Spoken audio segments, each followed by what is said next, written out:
waan kaleessa gooneen humna keenya barree waan kaleessa mooneef dhuka keenya garree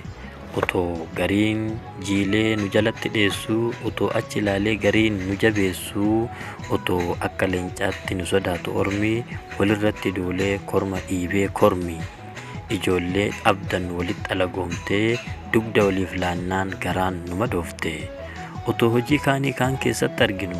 utoo argaa isaanii wal biraa hawwinu utoo wal ibsanii wal biraa bareedan utoo wal cimsanii wal cinaa arreedan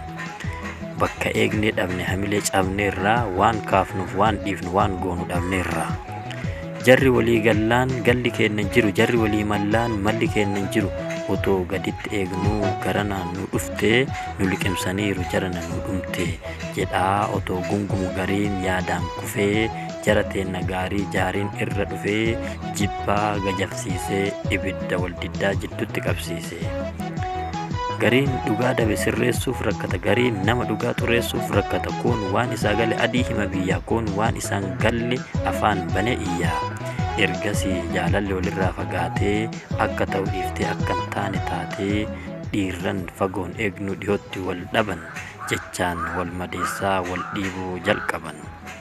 marre yaa jarana akki kalee ta'e maan taane barana gaafa malaamariin wal jabeessitan gaafa jabaattanii jabaa fageessitan sabni isiniin boone ulee isinii kennee isiniin boonneerraa nu boonsitan jennee har'a hoo gudaatamtu isin nyaate maaliif uleen kalee isin harkaa baate waadaan walii galtan akkamitti cabe garaan walii yaadu har'a maaliif dabe maaltu isin tuqe maaltu isin idde isa kamtu dhibee walii galuun dhibde maaliif wal dhibdan ree maaliif diigdan garee maaliif wal nyaattan ree akka ilmoo saree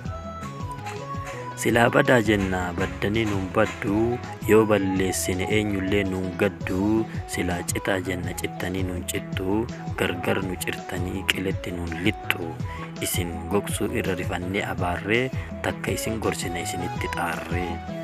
haadha gadoo suufaa xiiqii guddisuudhaan inni kun isa kaan xiiqiin buqqisuudhaan karaa walii cufnee yoo nyaanne amaanaa wal qabannee kufnee warra kolfaa taana kun waan fokkataadha akka nuuf galetti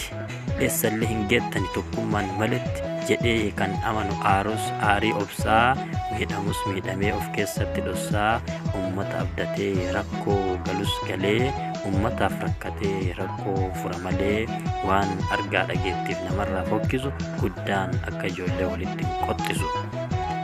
akka of hin sobne oromoo sobatti waan takka hin gootan hin mootan kophatti tapha daa'immanii taphachuu dagadhaa waan guddaan hojjetu hojjechuuf rakkadhaa obboleessaan morkuun mana haadhaa diigaa obbolaan wallollaan garaan haadhaan dhiigaa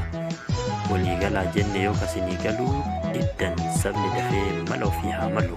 barreessaan Amaanya Farooqi sagaleen kan isin dhiyeesse an hortee Afrikaati galatoomaa waraabula